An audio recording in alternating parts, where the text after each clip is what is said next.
And Yahweh spoke to Moshe, saying, Speak to Aaron, and say to him, When you put up the lamps, let the 7 lamps give light in front of the lampstand. And Aaron did so. He put up the lamps to face toward the front of the lampstand, as Yahweh commanded Moshe. And this is the work of the lampstand, beaten work of gold, from its base to its blossoms. It is beaten work according to the pattern which Yahweh showing Moshe. So he made the lampstand. And Yahweh spoke to Moshe, saying, Take the Levites from among the children of Israel, and you shall cleanse them, and do this to them to cleanse them. Sprinkle water of sin offering on them, and they shall shave all their body, and shall wash your garments and cleanse themselves. And shall take a young bull with this grain offering of fine flour mixed with oil, while you take another young bull as a sin offering. And you shall bring the Levites before the tent of appointment. You shall assemble all the congregation of the children of Israel, and you shall bring the Levites before Yahweh, and the children of Israel shall lay their hands on the Levites, and Aaron shall wave the Levites before Yahweh, a wave offering from the children of Israel. So shall they be for doing the service of Yahweh. And the Levites shall lay their hands on the heads of the young bulls, and one shall be prepared for a sin offering, and the other as a burnt offering to Yahweh to make atonement for the Levites. And you shall have the Levites stand before Aaron and his sons, and then wave them a wave offering to Yahweh. Thus you shall separate the Levites from among the children of Israel, and the Levites shall be mine. Then after that, the Levites shall go in to do the service in the tent of appointment, which ye have cleansed them, and waved them as a wave offering, for they are given to me from among the children of Israel. I have taken them for myself instead of all who opened the womb, the firstborn of all the children of Israel. For all the firstborn among the children of Israel are mine, both man and beast. On the day that I smote all the firstborn of the land of Mizraim, I kodesh them to myself. And I have taken the Levites instead of all the firstborn of the children of Israel. I have given the Levites as a gift to Aaron and his sons from among the children of Israel to do the service of the children of Israel in the tent of appointment, to make atonement for the children of Israel, that there be no plague among the children of Israel when the children of Israel come near the Kodesh place.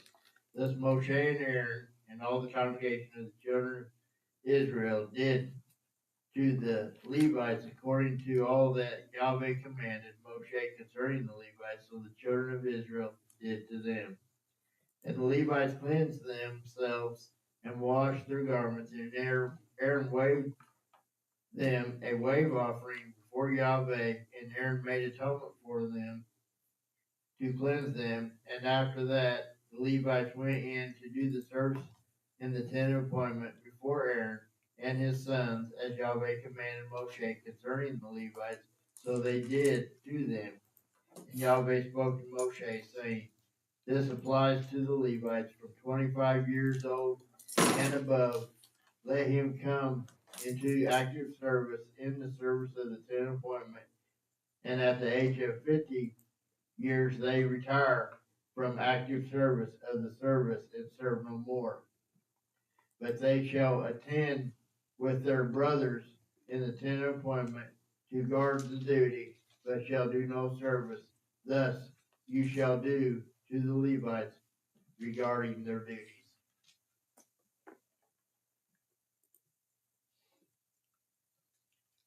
Anybody?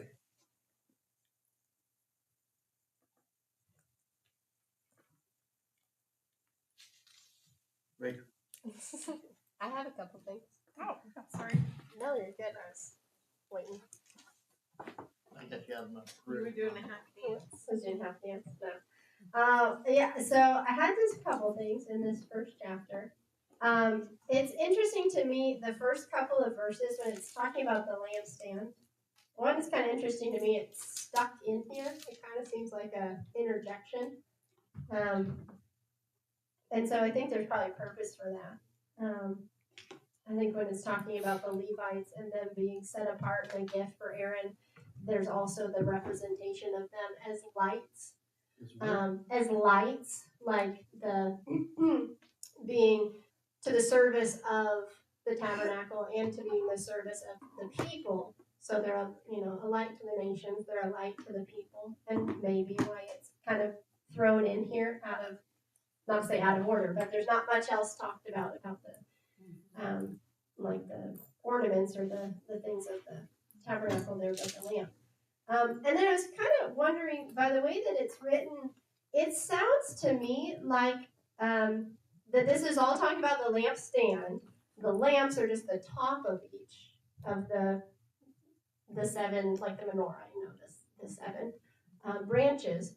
But it sounds like to me, there's like a cup on the back to shine the light. And I've never seen a representation of that. It's always just vertical, like ours, like the candles just go up.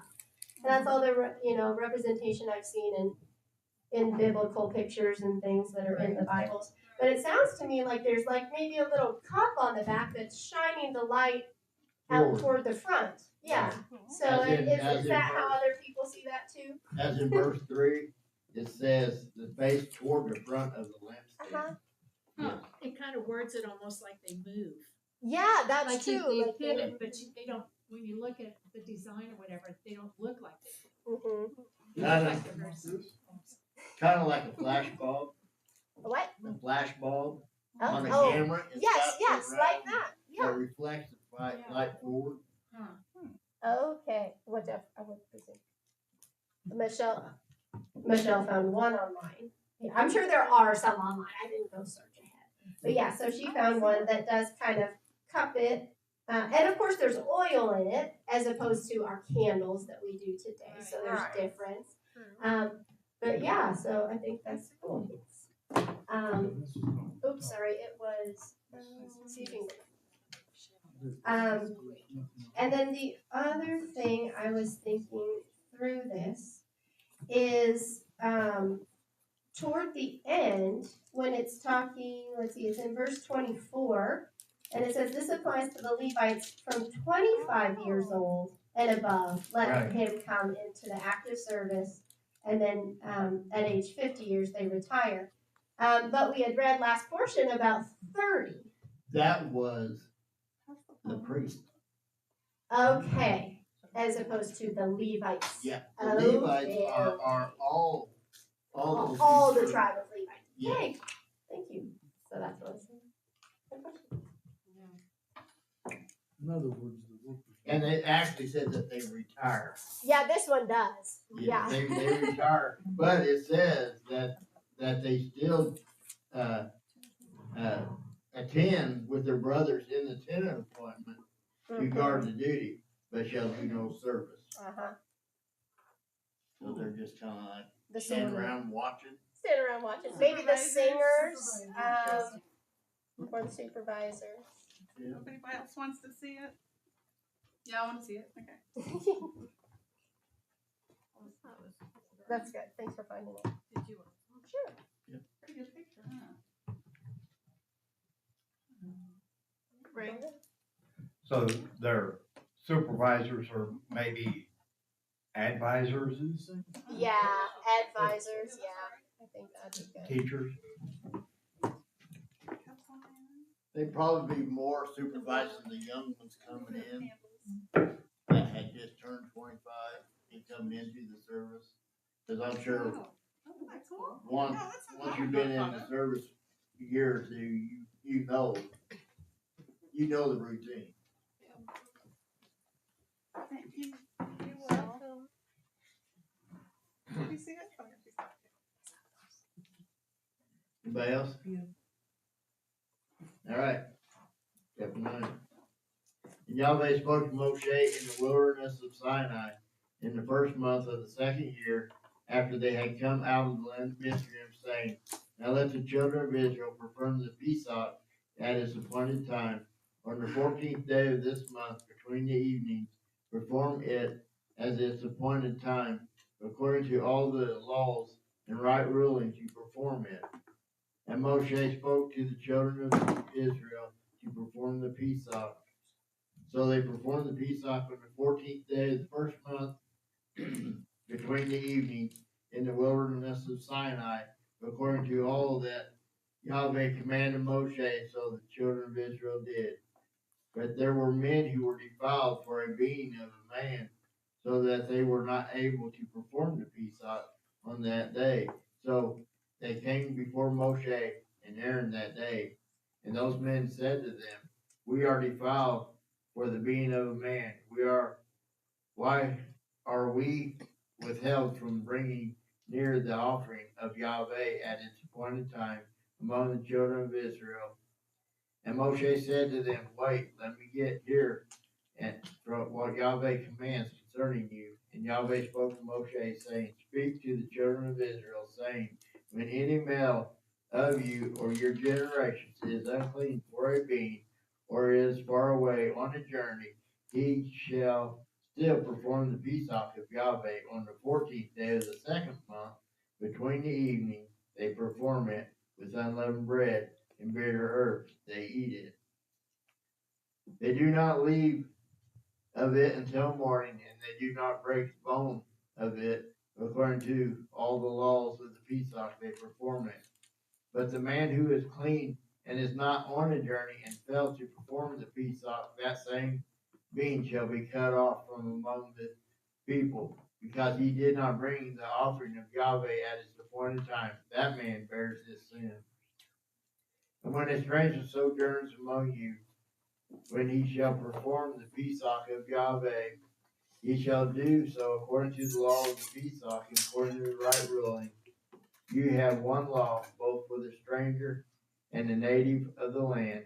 And on the day that the Mishkan was raised up, the clouds covered the Mishkan and the tent of witness. From the evening until morning, it was above the Mishkan like the appearance of fire.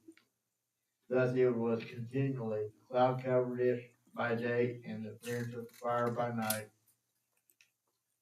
And whenever the cloud was taken up from above the tent, after the children of Israel would depart, and in the place where the cloud dwelt, there the children of Israel would camp. And the command of Yahweh, the children of Israel departed, and at the command of Yahweh they camped. They remained camped as long as the cloud dwelt above the Mishkan. Even when the cloud lingered many days above the Mishkan, the children of Israel guarded the charge of Yahweh and did not depart. And so it was when the cloud was above the Mishkan a few days, according to the command of Yahweh they camped, and according to the command of Yahweh they would depart. And so it was when the cloud dwelt only from evening till morning. When the cloud was taken up in the morning, then they departed.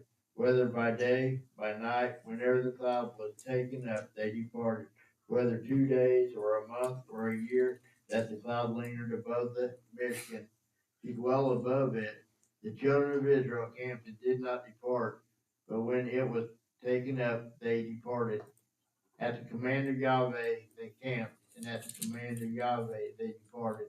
They guarded the charge of Yahweh at the command of Yahweh by the hand of Moshe. Anybody? Mary. I think when they would camp, they would put up, I'm assuming they would put up the tabernacle and the tent and everything, and then their tents. But it's something that the father would sometimes have them camp one night and then move the next morning. I mean, that's a lot of, yeah, setting the tabernacle and all that stuff up and then turning right around and taking it all back down to move again. That is a lot. Well, I think that if they stopped for a night, like it indicated, like if they stopped for a night and the cloud would be above it, I think that they would not unload everything and put it up, because then I'd say it'd take hours to put it up or tear it down. So then if, as soon as light came, it would depart, and they would follow after it. So I don't think that they tore it down and raised it up that easy to where that they would. I think they were just using that as an example, as a time period. But I don't know. Maybe he did only for a night, but I don't believe they unpacked everything. I think they would have waited till daylight to set things up in the first place. But I don't know. That makes sense. So then at daylight, if the cloud stayed, they'd set up, Yeah, and if it started to depart, then they would. they knew we're moving. Yeah. That makes sense. It's not like the father told them how many days they were gonna be camping there in advance, though. Yeah. I don't think No, so. Yeah. the sign was if it departed, they departed.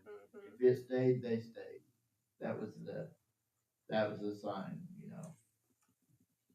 And here it's talking about the men who were defiled, right? And it says that they would, on the 14th day of the second month, that they would do the peace offering.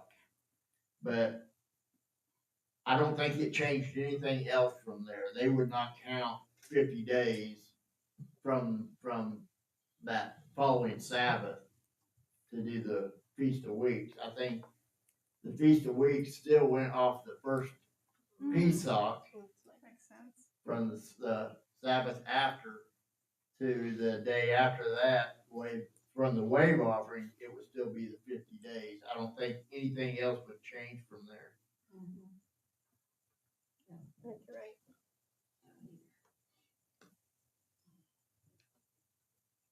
Anybody else? The significance of the wave offering. You got any opinion about that? You mean after after this? Which wave offering? There's several wave offerings. I mean, I don't know. I know there's more than one. I know that when they dedicated the everything, that they had a wave offering. They had wave offering for just about any time there was a grain wave offering before they would eat the grain or were able to partake of the new harvest. what's the significance of what does it teach us what we're doing? Just Teach us to follow the commands of Yahweh. It's offering up the first fruits of their harvest. Yeah, to the So- Father. They're giving, they're saying that the father's provided this for them, and they're giving it back. The first fruits are like the tithe of their harvest, of the crops. And then like with the These are Levites, very when they waved them over, they were the first fruits, I guess. Yeah, that was good. That's good what she's saying. kind of like showbread. She says she's done. She said she's done. Of course. Well, then, Rachel. we still got to offer some I'll wait till Mary's done. But grain offerings. She's still schooling her husband. Like you go to the fair, the state fair, and you got all the top crops. Something Those like are that. first fruits. Right, but that's still the same mindset. You're saying it's their best that they're putting out there. They're taking the first. That was good. Well, you wouldn't put your worst on display. Right. True. That's good. But I'm glad you spoke up because the videos. it catches. Uh-huh. It It does. does. It does. I It think catches everything. just never thought about it. All right, Rachel. So I was just gonna pitch in with the wave offering. Mary was giving some good side comments over there. But, that we couldn't hear over here. No, I'm just kidding. But also there's the wave offering of the Levites here. Right. So there, and I caught that this week. I thought it was interesting. I mean, it actually says like an Aaron shall wave them, which of course we know he's not like holding them up and like when physically waving them. So I went digging into like that word wave and stuff, and I didn't really find a lot, but just of more, it's like to raise up.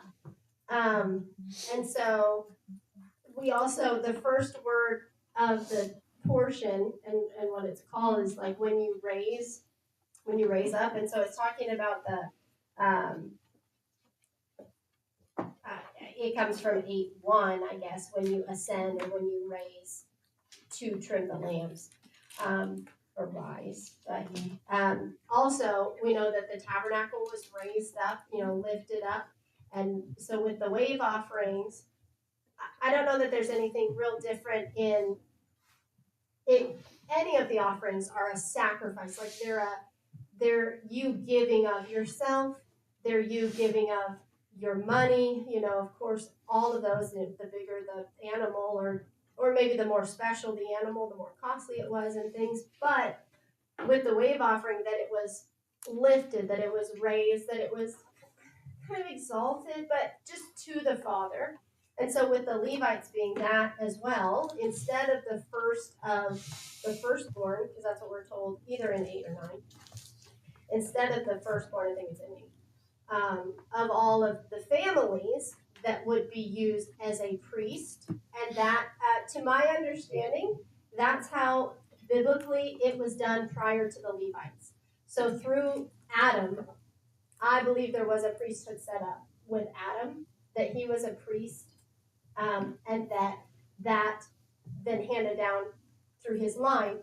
Now again, that's extra biblical, but that understanding is that it was handed down. The firstborn became that priest, and we do see flip flops with, Isaac and Ishmael. We see it flip flopped with Jacob and Esau because that firstborn didn't have the heart for the father. And we also see it with Adam and Yeshua.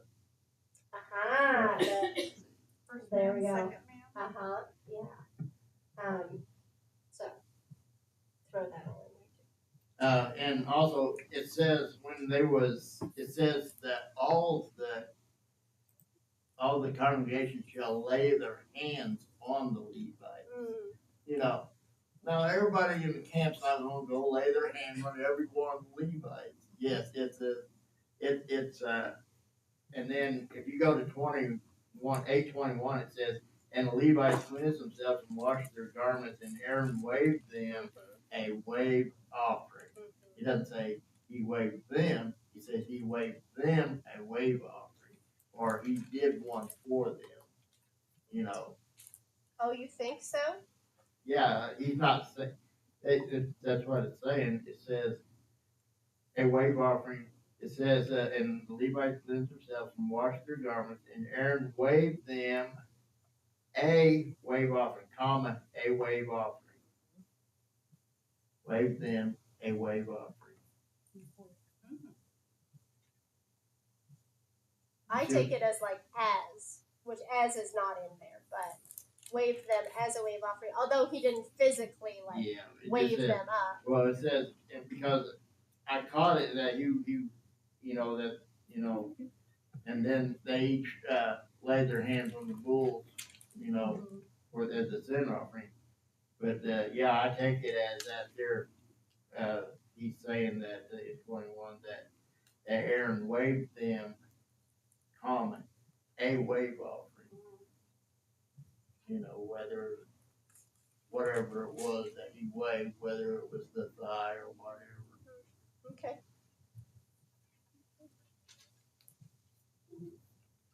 Craig. Yes.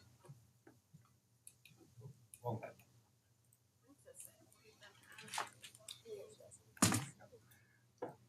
All right, the way it's worded there, he waved them, a wave offering.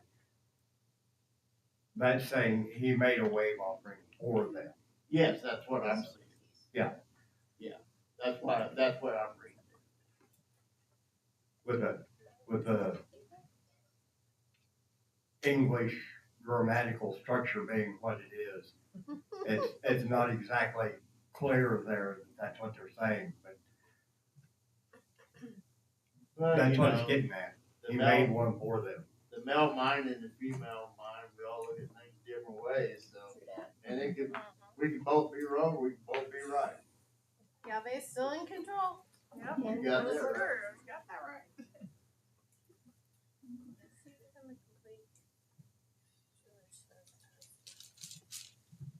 I just wanted to add that there's some that believe that we have to be in Jerusalem Mm. to do the feast.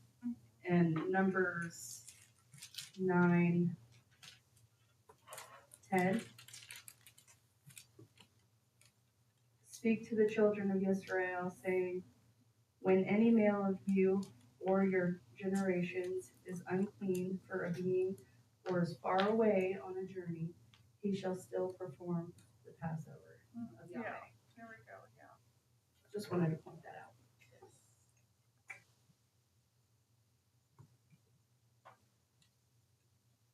What did you say now? Speak to the children of Israel, saying, when any male of you or your generation is unclean for a being or far away on a journey, he shall still be perform the peace of Yahweh. Yes. But he still can't do it at the appointed time for these unclean. So there's the second Passover afforded. Right, but what if he's afar off? When So he comes there's- back.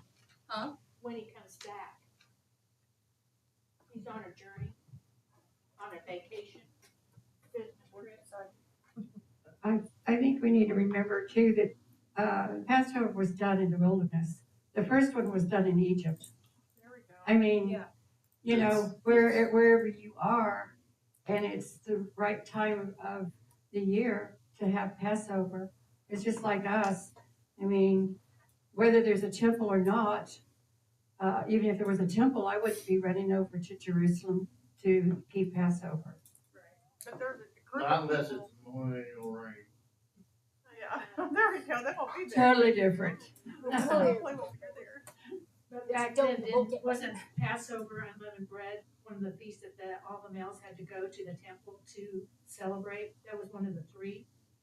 So if back then, it's not like it is now where we don't have a temple, but back then, in my opinion, That's a good point too. if they were on a trip or out gone, then when they came back, because they couldn't just, if they were over wherever, just stop and on the second month celebrate Passover. I think it means when they come back to Jerusalem, to the temple, the second month, the 14th day, they can celebrate it there, not just wherever they happen to be, they can celebrate it. That's verse 12. Verse 12.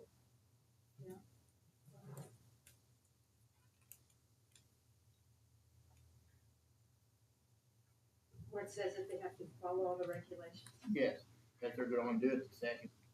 Right. Go, start on that. But it's just that they can't just celebrate it wherever they happen to be. Right, They have at to that come time. back. Right. Because it says all your males. But right now, Jerusalem's still there, but the Father's name's not on it. So we do serve. And here, this was in the first month of the second year, and they was in the wilderness of Sinai. And then they did not celebrate it again until they came into the new land, which was 39 years later.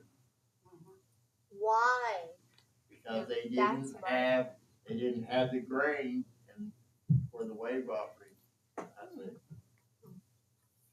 They didn't have everything they needed to perform the peace offering. Do you think?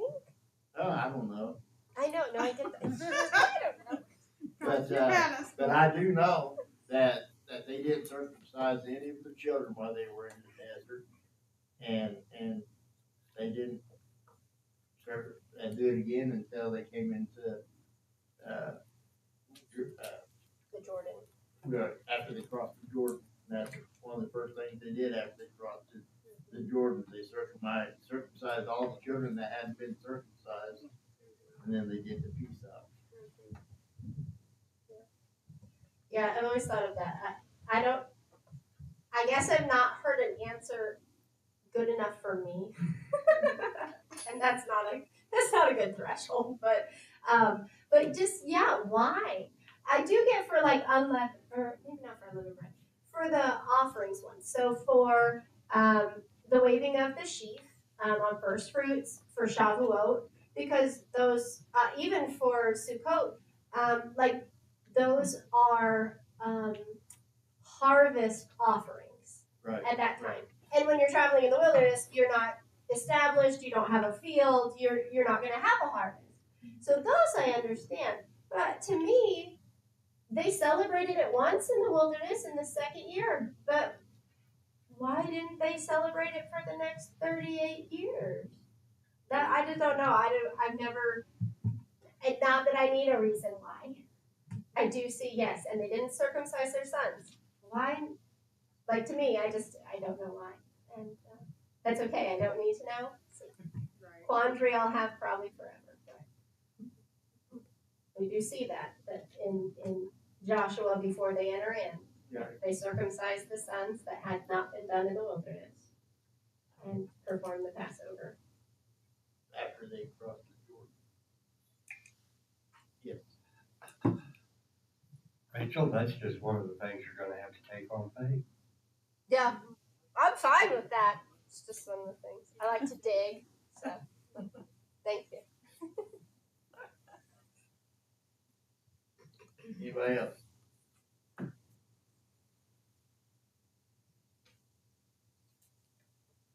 All right, going on to 10. And Yahweh spoke to Moshe, saying, make 2 silver trumpets for yourself, make them of beech work, and you shall use them for calling the congregation and for breaking camp. And when they blow both of them, all the congregation shall meet before you at the door of the tent of appointment. And if they blow one, then the leaders of the heads of the thousands of Israel shall gather to you. And when you blow a shout, the camps that lie on the east side shall depart. And when you blow a shout the second time, the camp on the south side shall depart. They blow a shout for them to depart. And when the assembly is to be assembled, you blow, but do not shout. And the sons of Aaron and the Kohanim blow with the trumpet, and it shall be to you a law forever throughout your generations. And when you go into battle in your land against the enemy of that distress you, and you shall shout with the trumpets, and you shall be remembered before Yahweh, your almighty sovereign, and you shall be saved from your enemies, and in the day of your gladness, in your appointed times, and at the beginning of your month, you shall blow the trumpets over your burnt offerings and of your peace offerings, and they shall be a remembrance for you,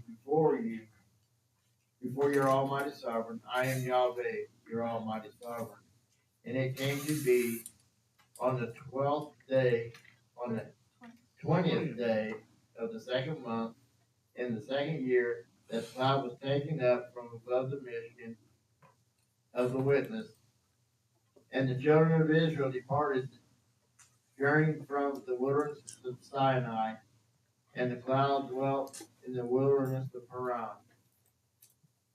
Thus they departed the first time according to the command of Yahweh by the hand of Moshe, and the banner of the camp on the children of Yehuda departed first according to their divisions. And over their army was Nashon, son of Amminadab. And over the army of the tribe of the children of Issachar was Nathaniel, son of Zor. And over the army of the tribe of the children of Zebulun was Eliab, son of Helon. And the mission was taken down, and the sons of Gershon and the sons of Merari departed, bearing the Michigan.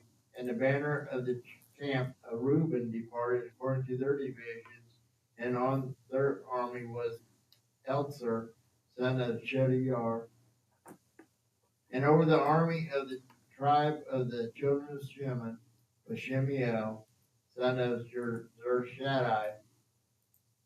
And over the army of the tribe of the children of Gad was Elisaph, the son of Duel. And the Kohathites departed, bearing the Mikdash, while the Michigan was put up before they came. And the banner of the camp of the children of Ephraim departed according to their divisions, and over the army of Elishma, son of Amminahud. And over the army of the tribe of the children of Manasseh was Gamiel, son of Pedethar. And over the army of the tribe of the children of Benjamin was Abidan, son of Gedoni.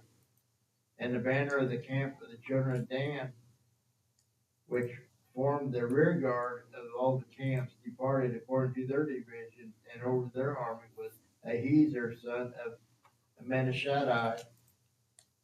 And over the army of the tribe of the children of Asher was Hagel, the son of Obron. And over the army of the tribe of the children of Naphtali was Ahira, the son of Enyan.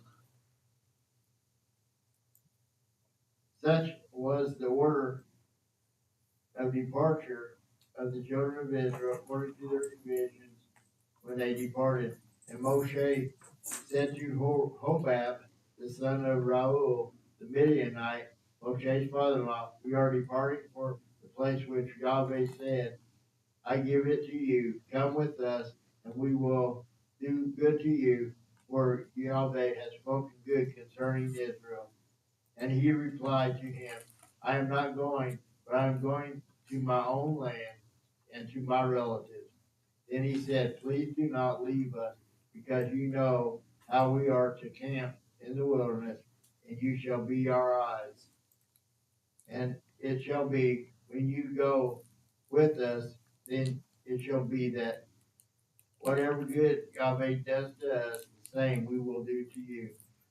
So they departed from the mountain of Yahweh on the journey for 3 days, and the ark of the covenant of Yahweh went before them for the 3 days' journey to seek out a resting place for them. And the cloud of Yahweh was above them by day, and when they went out from the camp, and it came to be whenever the ark departed, that Moshe said, rise up, O Yahweh, and let your enemies be scattered, and let those who hate you flee before you. And when it rested, they said, return, O Yahweh, to the countless thousands of Israel. Anybody?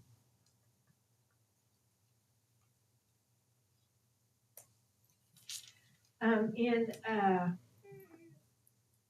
verse 10, and it talks about they're keeping the times of rejoicing for appointed feasts and new moon festivals. Does anybody in here celebrate the new moon?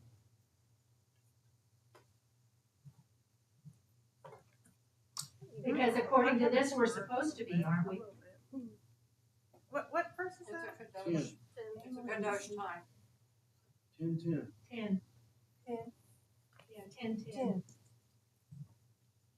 I have been. I mean, I don't. I've always just breezed through this, but it's talking like it's a festival like unleavened bread and tabernacles, but it never goes into anything as to how to keep it or what to do, but it definitely mentions it.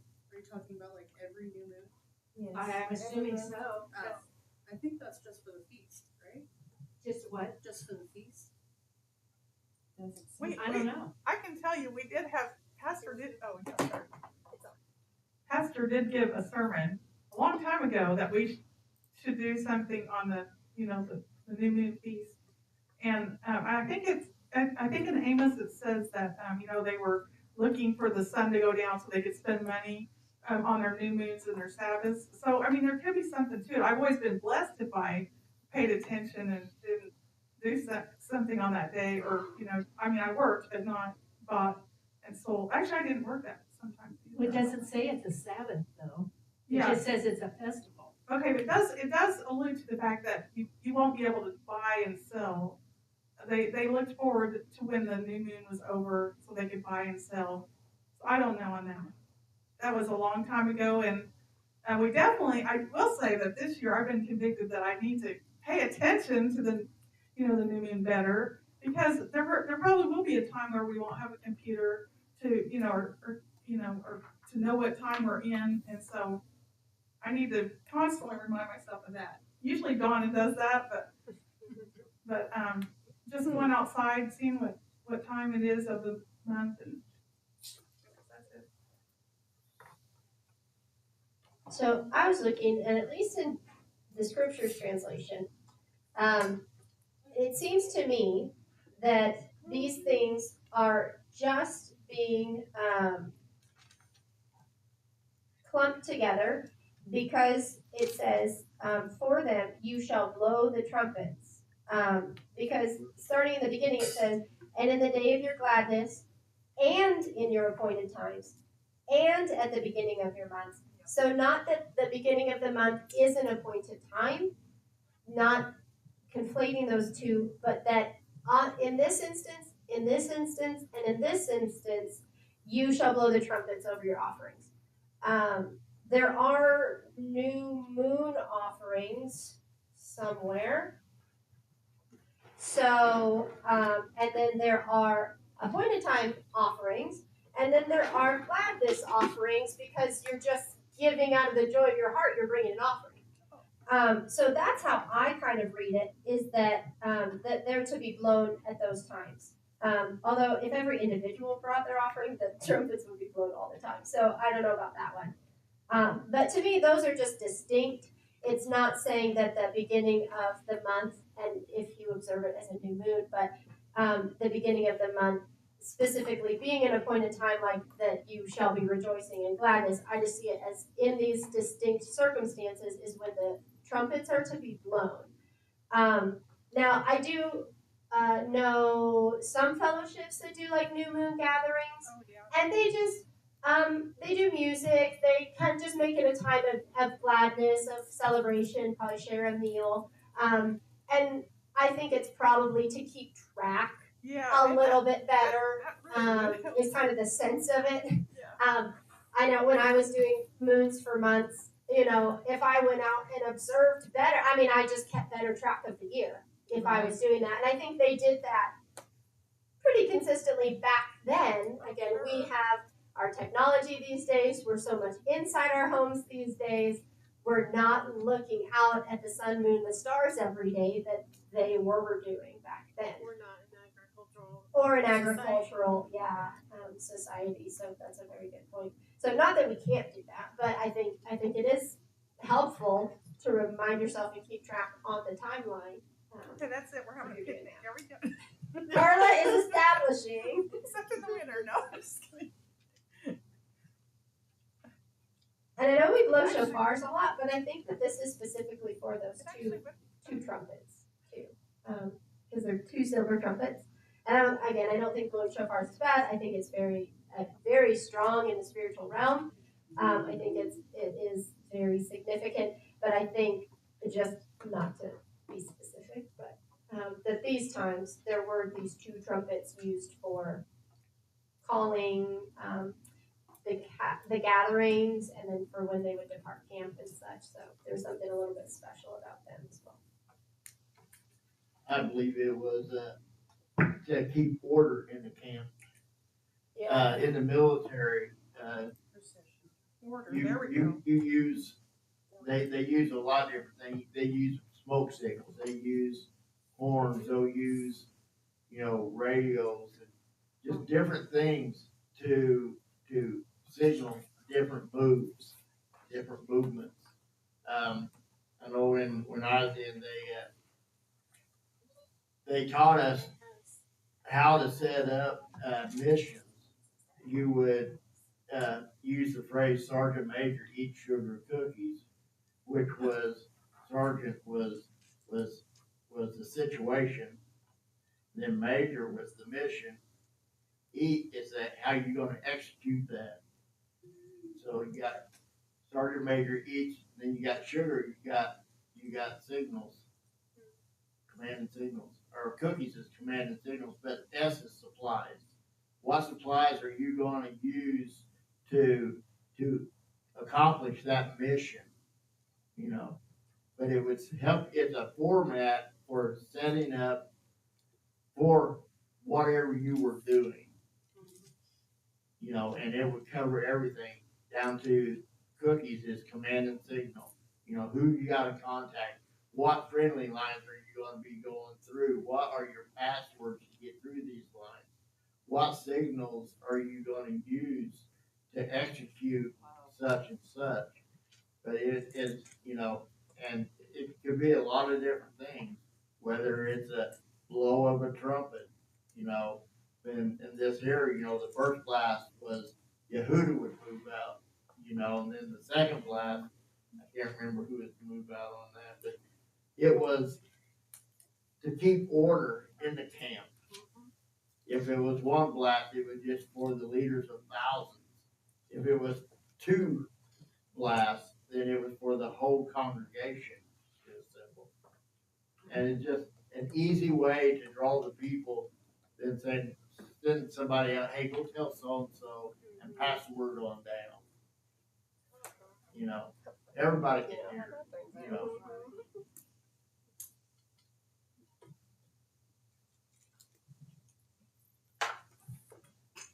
If we go to, Numbers 28:11, it has a thing there, my Bible says monthly offerings.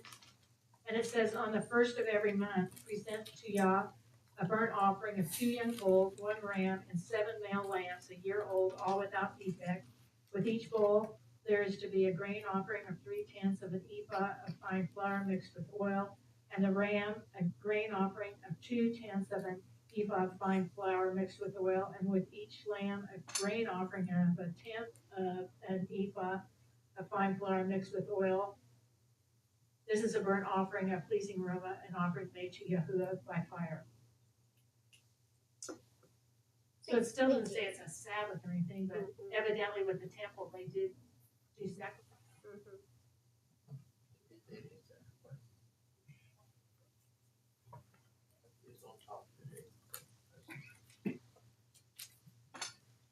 Anybody else?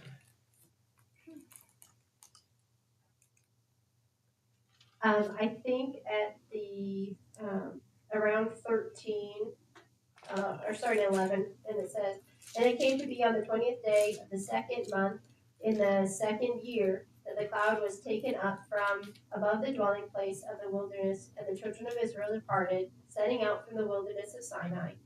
And the cloud dwelt on it in the wilderness of Paran. Thus they departed for the first time according to the mount of Yahweh by the hand of Moshe.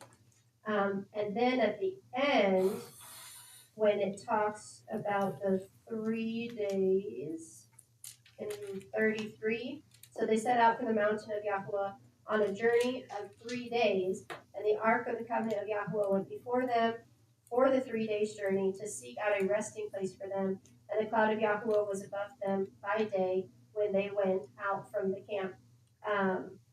That I think that puts some weight to how you were saying, Craig, that you didn't think they set up the tabernacle every time, they just spent the night. So like that, when they went 3 days journey up in time to find a resting place for it, and for them as a camp to sit for however long.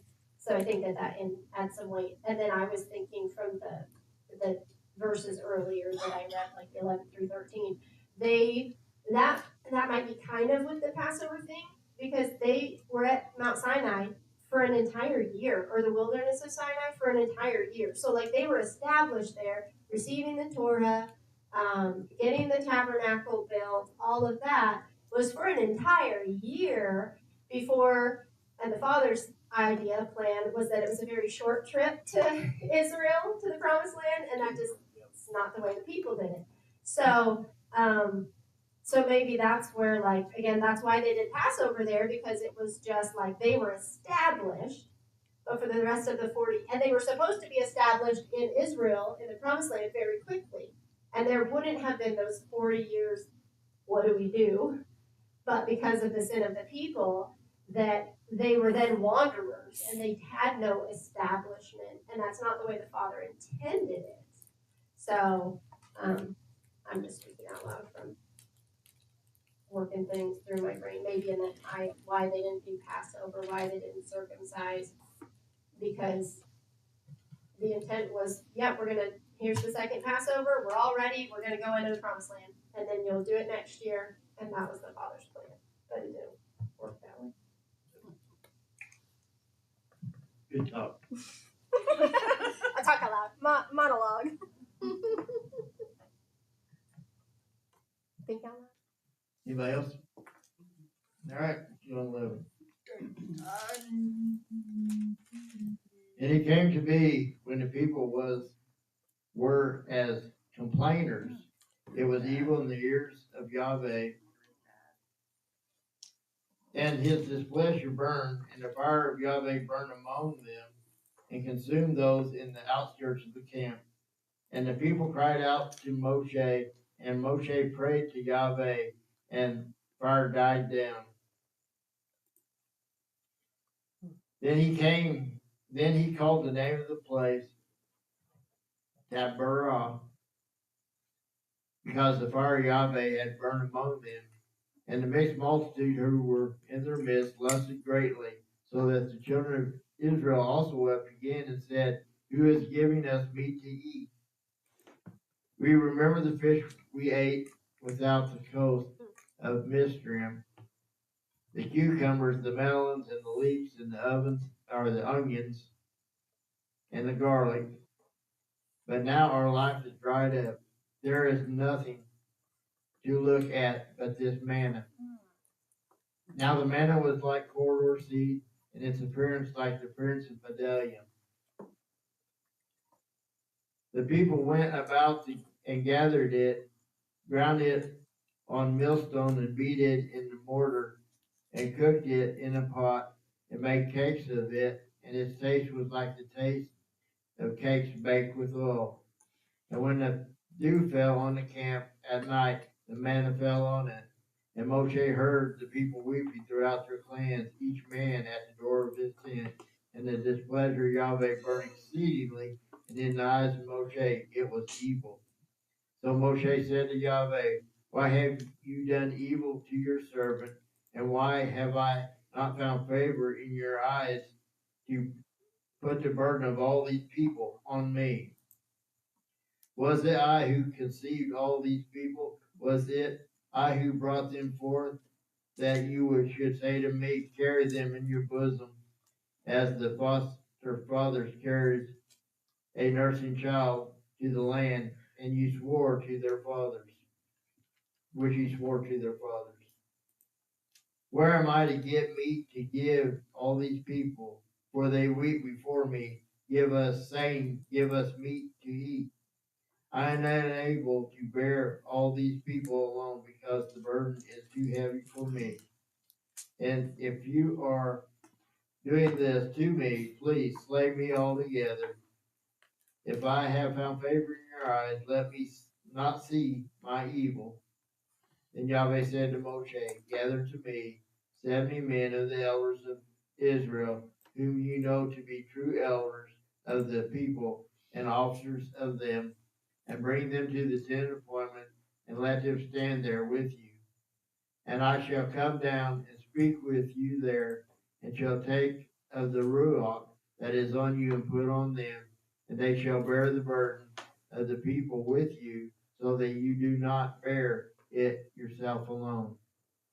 And say to the people, Kodesh yourself tomorrow, and you shall eat meat, because you have wept in the hearing of Yahweh. Say, who is giving us meat to eat?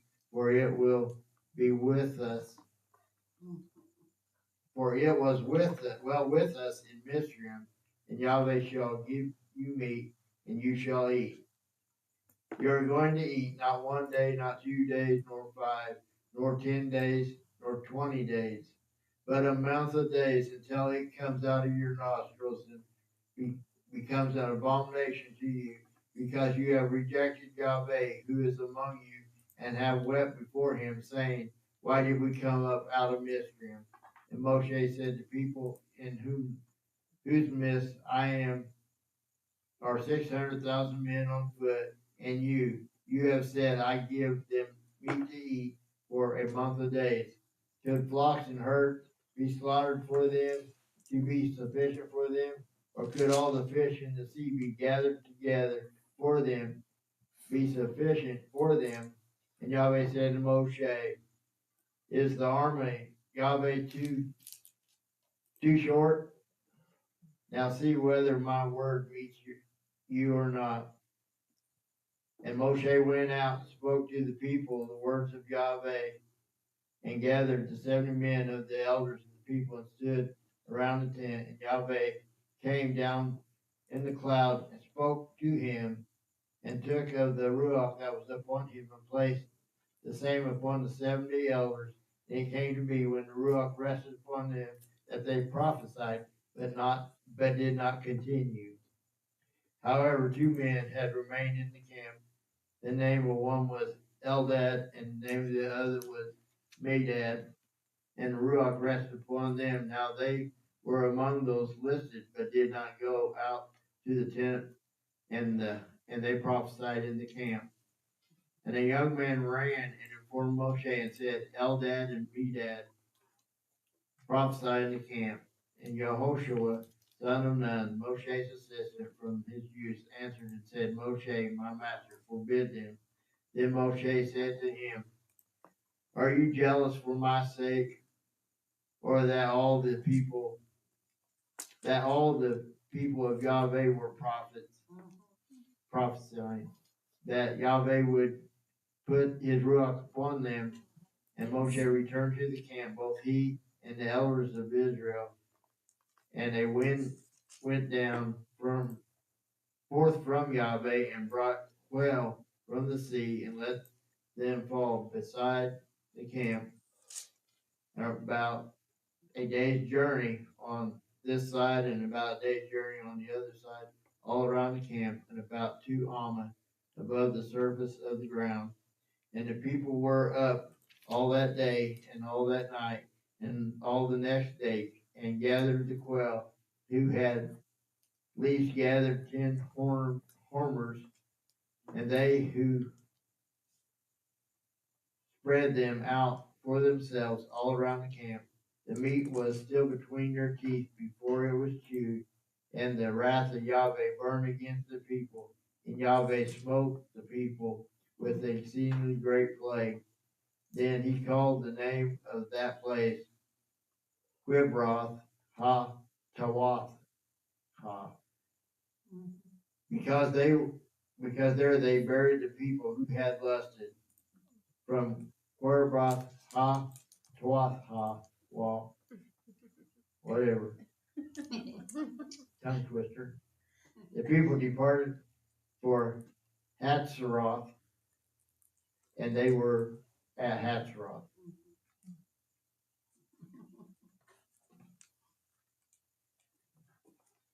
Anybody? If you will notice that, let me go back, 11:4, the mixed multitude that was among them fell into lusting, and the children of Israel also wept again and said, Who shall give us flesh to eat? The mixed multitude is a thing that even today we have got to be aware of. And a mixed multitude could even be somebody in your household. I mean, unfortunately, but that's pretty much where we're at in today's society. So one thing I always try when we've had a ton of kids here, Carla, thank you. One of the things that I would always remind the children on a Day of Atonement, do not complain. Do not say, I'm hungry. Keep your mouth shut. Don't make a confession, because this is an anointed time of the Father, and you don't want to be coming to the Father or wherever you're at, even to Mommy, Mommy, I'm hungry. Well, I've warned them. And I think it's our duty. We've got to warn our children about complaining. And these are times, obviously, that these people shouldn't have been complaining. They were fed, they just weren't satisfied. And that mixed multitude created a whole bunch of I don't know if we could call them believers, but Israelites to fail in their faith, they failed Yahweh. Well, he's taking care of us so far. What's wrong with us? That we want more? We need more proof that he's more real? Or, I mean, we've just seen all these fabulous miracles, and he's taking care of us. So I think it's just really critical that even in the days to come, this constantly food, talking about food shortages and what to stock up on and what not to, and blah, blah, blah. Well, I told Deanna here not too long ago, she was kind of talking about that, and I said, well, you know what? We've got cans of beans. Maybe at that time we'll have to take 1 can of beans and split it between 3 people. But whatever we have to do at that time, if we are still around at that time, we have to give thanks for even if it's 1 bean. So, being grateful to the Father all through the scriptures, it pays off to be grateful.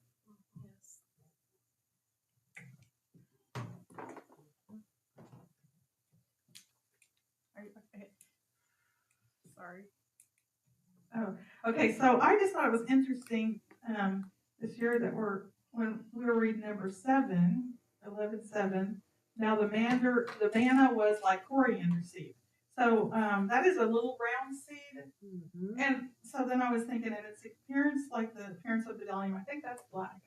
I'm not sure what color that is, but the next verse it says the people went about gathered it. So it's this little seed. I thought it was a flake. I don't know.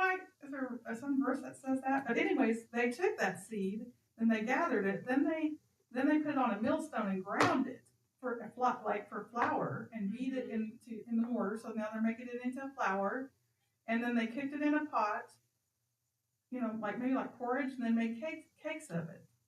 And then the taste of it was like cakes baked with oil, which that's cool. They didn't even add any oil, but it tasted like that. Okay.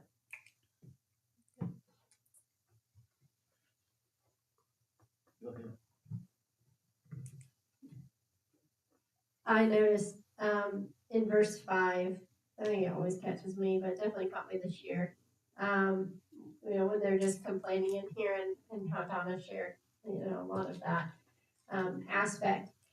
But they say in 5, we remember the fish which we ate without cost. And just their perspective of that, because it wasn't without cost. They were slaves. Like it was a cost of their freedom that they had those things. And even what we might do today, for convenience, what we might sacrifice, like giving up freedoms or giving up what the Father has truly given us, rights and things of our family and all that for convenience, or things that that was their perspective. And that's why I think like this again. What is our heart condition to Him? Because their heart condition was, we'd rather be in Egypt right now in physical slavery, because then we had free fish. And so just that, fish without cost. And I just can't imagine how heartbreaking those things are, and what we do that's just heartbreaking to the Father, that He's like, he just cringes and breaks because, we're either in our arrogance or we're in our pride or we're just whatever it is, living in the flesh. Right. Living in the flesh that they just couldn't even see that. So it's wild to me. And then when we were reading about Moshe in 11:14, when he's complaining too. But he goes, okay, 13, I'll start. Where am I to get meat to give to all these people? For they weep before me, saying, give us meat to eat. I am unable to bear all the people. 13 is really what I want. And unable to bear all these people alone, because the burden is too heavy for me. And seeing that Moshe was so also focused on himself, focused on the flesh, he completely forgot who he was talking to. Like, you're talking to the creator of heaven and earth, the one who's brought you the manna, the one who brought you out of Egypt, and he just doesn't even think to ask, like, hey, in sincerity of truth, can we have a little bit more than manna? But like went and he was like, he just totally forgot, you know, the creator of everything. Where am I supposed to get this? You know, and he was so self-focused, and it reminded me of the disciples in the feeding of the thousands. So I looked specifically at Mark's story of it in Mark 6. And I think this is still the 5,000. I'm not sure exactly. I think it's the feeding of the 5. But in verses like 35, so Mark 6:35, it said, and as the hour grew late, his taught ones came to him, talking about Yahusha, and said, this is a lonely place, and now the hour is late. Send them away so that they go into the surrounding country and villages and buy themselves bread, since they have no food to eat. But he answering said to them, you give them to eat. And they said to him, should we go and buy 200 denarii worth of bread and give them to eat? And so their response, instead of remembering who they were with, like, and the second one when I don't remember what gospel it is. It's like they just fed the 5,000, and then the 4,000. They're still like, how are we supposed to get food for them? And it's like, you just saw this miracle, like. You know he's powerful enough, you know, just ask him. So it just is, we can get so flesh focused, we can get so self focused that, I mean, it happened from the beginning. We see it in Moshe, we see it in the apostles, we know it in us. And so it just, I liked the connections coming through. And so it's a work for us to try to get our eyes off of us and off of the flesh and off of the physical realm and all of that and get back to him. Well, I think as humans, we don't want to assume either. Yeah. You take care of it, right, Father? Yeah, well, and this brings us to verse 22. Could flocks and herds be slaughtered for them to be sufficient for them, or could all the fish of the sea be gathered together for them to be sufficient for them? Which, again, Moshe is looking at himself, you know, I'm going to have to slaughter all these animals. Well, so he's talking here about land animals and the animals of the sea, and the Father decides to bring in animals from the air. That's pretty funny. I didn't think about that. And he just drops them all around the camp, and then they go gather for themselves. Moshe, you don't got to do nothing. Oh.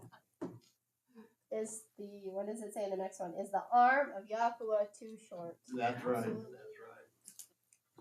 And I'm telling on pastor here, but when he first started the ministry, he's like, the father was like, I want you to go full time in ministry, and he's like, how am I going to do that? How am I going to provide for my children? And wasn't a bird dog that never caught a bird? Or anyways, his bird dog dropped a quail right at his feet, shortly after he said that. Wow. That's awesome. And he still does that for us today. Yeah. Renee, did you have something? Yeah, it just goes back to the fish. Where I don't read it as that they had it for free, is that it was available even anytime during the day, as opposed to when they went to get their manna, they had to get it first thing in the morning, Gotcha. and after that it would disappear. There's so like they had to trust and rely on the Father that it would be there the next morning. So it was teaching them some patience along the way too. Yeah. Oh, That's good point. And following instructions. Don't go in the afternoon. It's gonna be going. Or she's shopping. Don't say that all day. Don't say that all day. Anybody else? All right, let's go 12.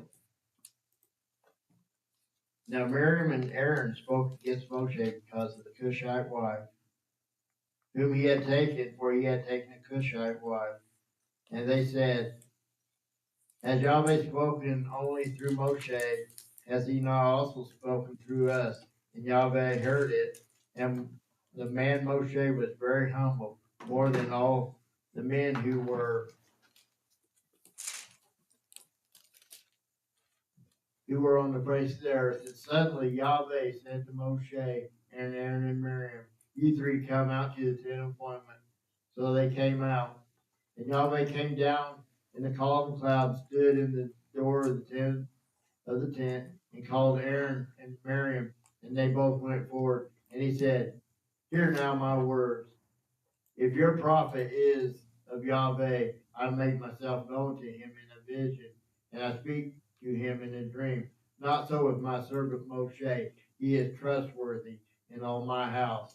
I speak with him mouth to mouth and plainly, and not in riddles. And he sees the form of Yahweh. So why were you not afraid to speak against my servant Moshe? And the displeasure of Yahweh burned against them, and he left.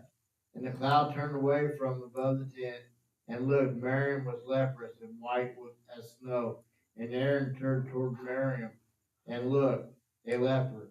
And Aaron said to Moshe, O my master, please do not hold against us the sin in which we have done foolishly, and in which we have sinned. Please do not let her be as one dead when coming out of the mother's womb, with our flesh half consumed. And Moshe cried out to Yahweh, saying, Oh, Almighty Sovereign, please heal her, please. And Yahweh said to Moshe, if her father had spit in her face, would she not be ashamed 7 days? Let her be shut out of the camp 7 days, and after that let her be readmitted. And Miriam was shut out of the camp 7 days, and the people did not part till Miriam was readmitted. And afterward the people departed from Hetzeroth, and they camped in the wilderness of Paran.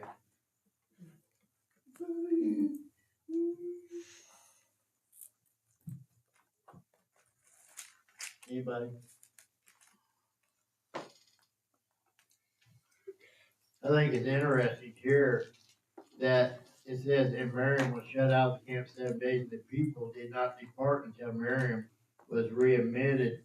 So that takes me back up to verse 10, and it said the cloud turned away from above the tent, and look, Miriam was leprous. So Yeah. is it saying that the cloud had departed, and even though it departed, they waited on Miriam? Kind of sounds like that. Say that again. It does kind of sound like that. That's what it sounds like. Say that again, please. It says here that they waited on Miriam. She was shut out of the camp for 7 days, and they didn't depart again until she was readmitted into the camp. So if you go back up to verse 10, it says the cloud turned away from above the tent. So is that saying that the cloud departed and they did not follow until Miriam was readmitted? Because to me, that's saying that the whole camp would have been in the wrong, because they wasn't following after the Father. Go ahead, Rachel. I was gonna look the words up a little bit more, but I'm curious if it is not that, if the cloud went up but didn't move. Okay, Because in yeah. 10 it says, and the cloud turned away, which turned is shuva, it returns. Right, you know, right, it like goes back. Yeah. So if it's the cloud turned away from above the tent, so it was on the tent, Yeah, it's above the tent. and then it maybe came down. it just like, it just almost disappeared, or it went up like, okay, there's a gap now, Yeah, well. but and didn't right, move. didn't depart. Maybe. And that's what my question was, you know, because if they were in disobedience here, I think it would have pointed out their I would disobedience in waiting for Miriam. And so, not following the yeah. Father.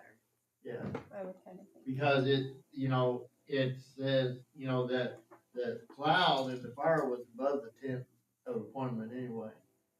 And so they were called out onto the carpet in this situation. But so it says that he basically came down into the tent, or the cloud came down into the tent at the door and spoke with them. So I would think that was what you said would be the what happened.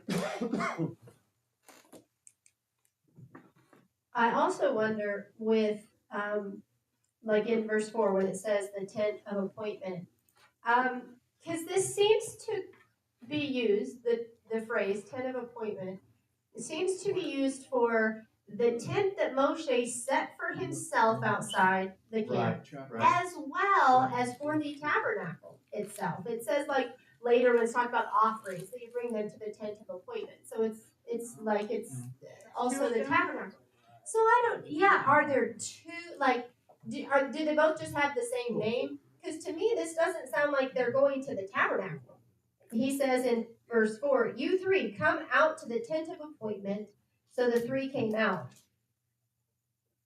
Maybe he's calling them to the tabernacle? Or is it Moshe's tent that he set out? I mean, not that there needs to be an answer, but I'm just curious kind of how that looked. Because I've wondered, because tent of appointment is used for both of those items. Sometimes I'm wondering which one is this referring to in a certain instance. Moshe's a place of peace, Yes, seclusion. and he really needed that. He needed to get away. Anybody else? All right. Go to the numbers. Zechariah. Oh, yeah, we're in. Zechariah, Yeah, we're in. chapter 2, verse 10. Sing and rejoice, O daughter of Zion, for look, I am coming, and shall dwell in your midst, declares Yahweh. And many nations shall be joined to Yahweh in that day, and they shall become my people, and I shall dwell in your midst. And you shall know that Yahweh of hosts has sent me to you. And Yahweh shall inherit Yehudah, his portion in the set-apart land, and he shall choose Jerusalem. He shall again choose Jerusalem. Hush, all flesh, before Yahweh, for he has roused himself out of his set-apart dwelling. Chapter 3. And he showed me Yehoshua, the high priest, standing before the messenger of Yahweh, and Satan standing at his right hand to be an adversary to him. And Yahweh said to Satan, Yahweh rebuke you, Satan. Yahweh, who has chosen Jerusalem, rebuke you.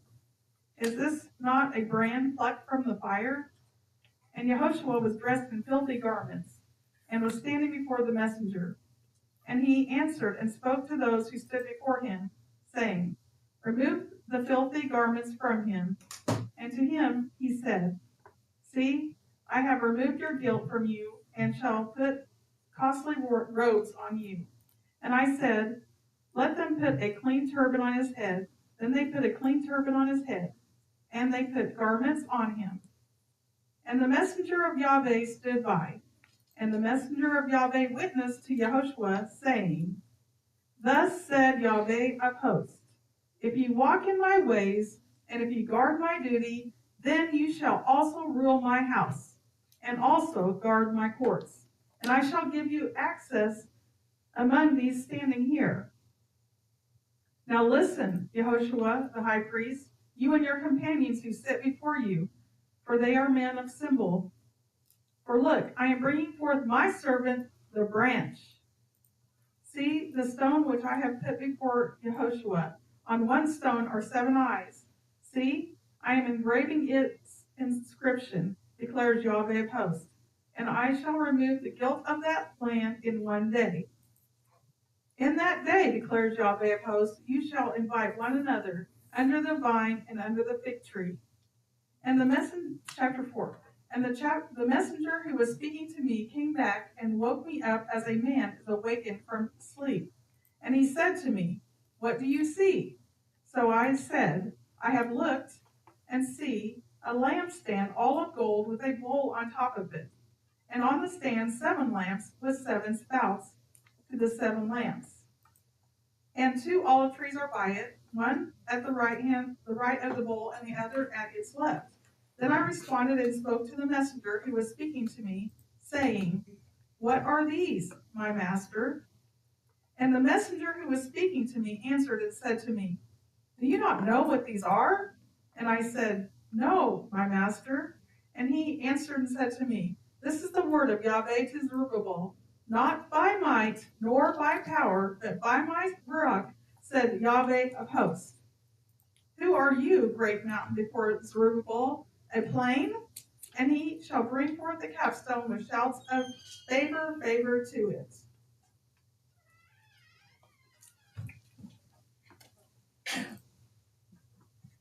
Anybody?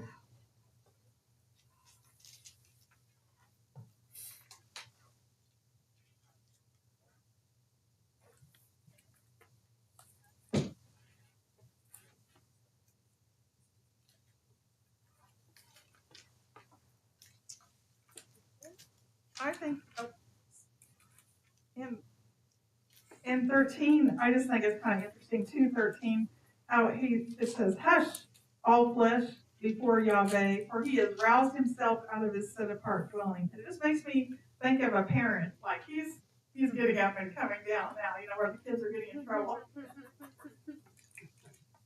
Kids don't get in trouble, come on. Oh, he's coming down. It's getting serious. He's getting serious. And I think that's what we are, where we are today. He's getting serious. Anybody else? All right, let's go 1 Corinthians 10.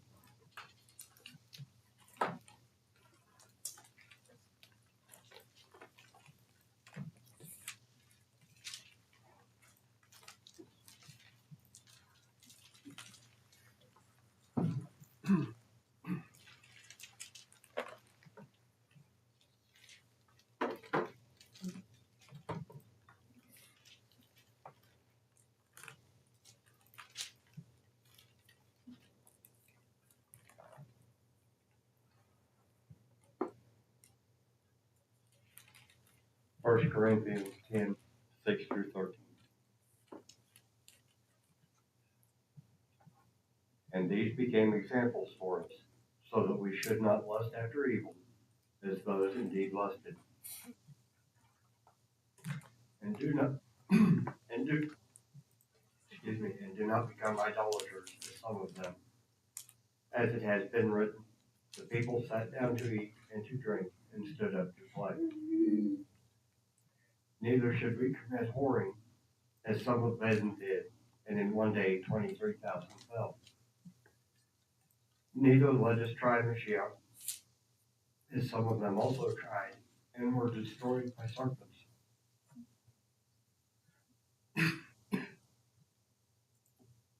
Neither grumble, as some of them also grumbled, and were destroyed by the destroyer. And all these came upon them as examples, and they were written as a warning to us, on whom the ends of the ages have come. So that he who thinks he stands, let him take heed lest he fall. No trial has overtaken you, except such as is common to man. And the Almighty Sovereign is trustworthy, who shall not allow you to be tried beyond what you are able, but with the trial shall also make the way of escape, enabling you to bear it. Anybody? I like this scriptures here, as I think it's telling us we need to look back through the Word and know the Word, because if we can relate to the past of the Word, we can relate to where we are in the Father. Because I like the book of Maccabees, because it talks about and it shows that the people that they remember the Old Testament a lot. They pointed back to the Torah a lot through Maccabees, and they brought it up in their remembrance offering often And then, when they went out to battle, and there's a lot of them that fell, when they went to bury them, it says they searched their coats, and they found the false idols or the false deities in their garments that they were trusting in. And it says, and the people knew. What did they know? They knew that's why they had died, because they had trusted in the false deities to deliver them instead of trusting in the Father. And so here he's saying, like, neither should we commit whoring as some did in one day, where 23,000 fell.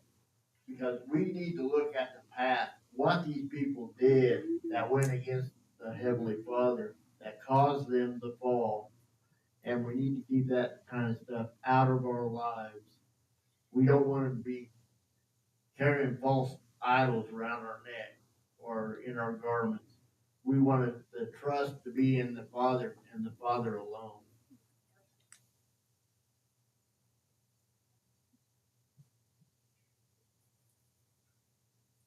Anybody else? All right, Ray. 11, Revelation 11.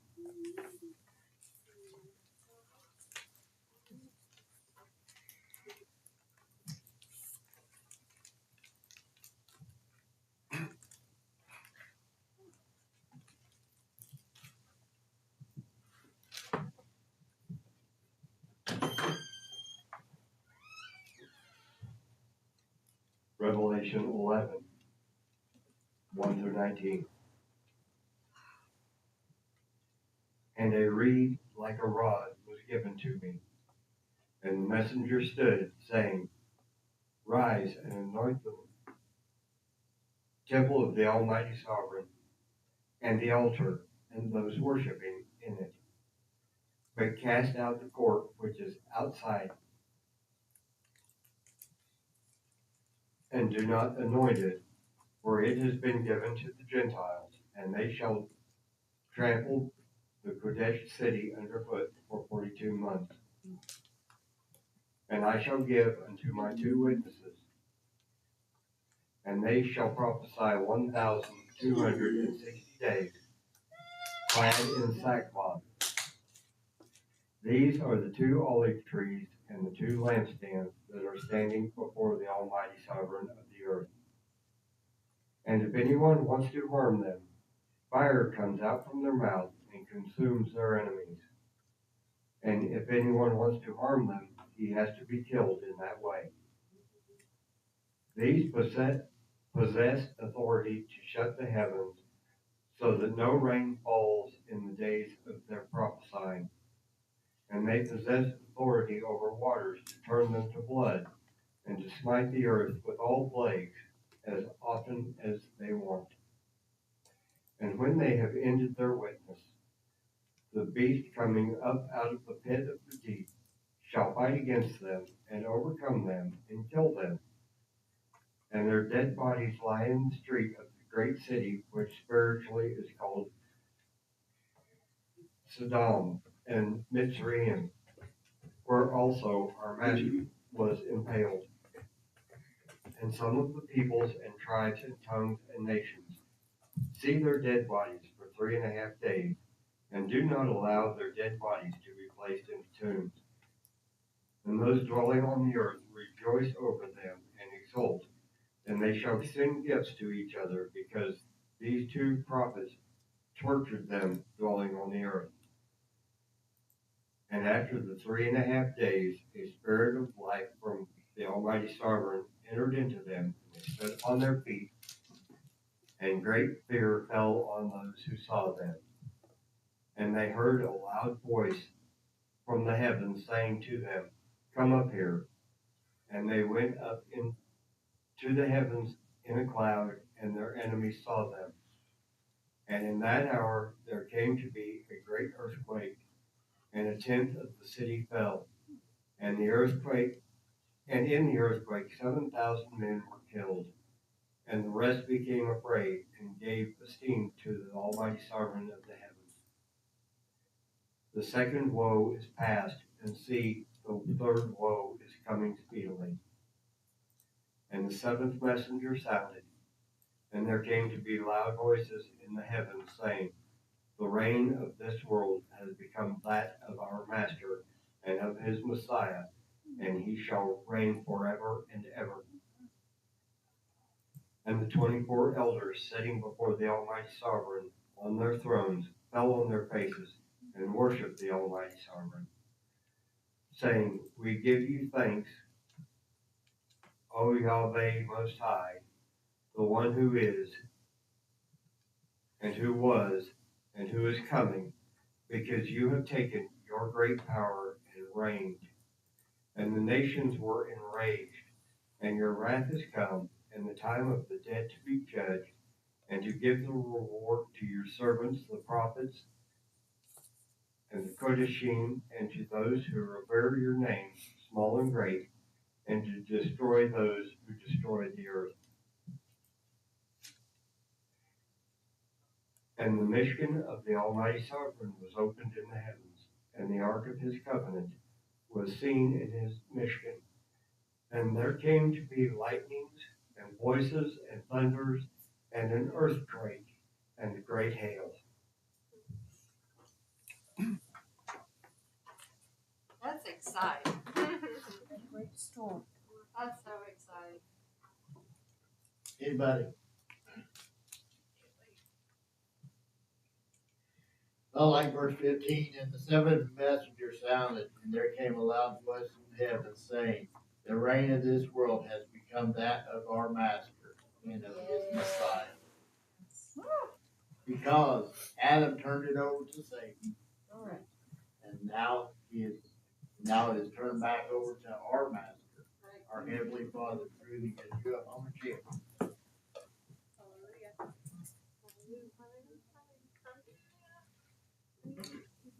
You know, I find myself thinking a lot.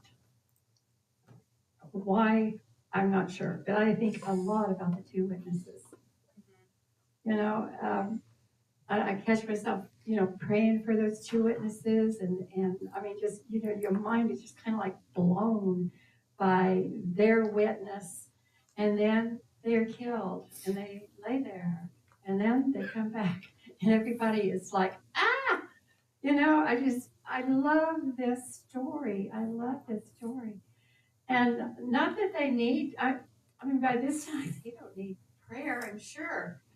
But I just can't help it. I'm just caught up in these two guys. I'm proud of them. They're just awesome people. I just cannot imagine. And there's so many people that guess, you know, who they are. And we probably all have an opinion. I have one, RC has one. You guys have one, I'm sure. So, but Revelation is, should be speaking to our heart, because it sure is going to come true.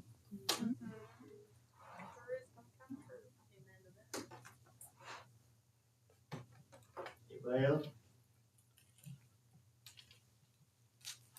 If not, let's go to the Father. Prayer.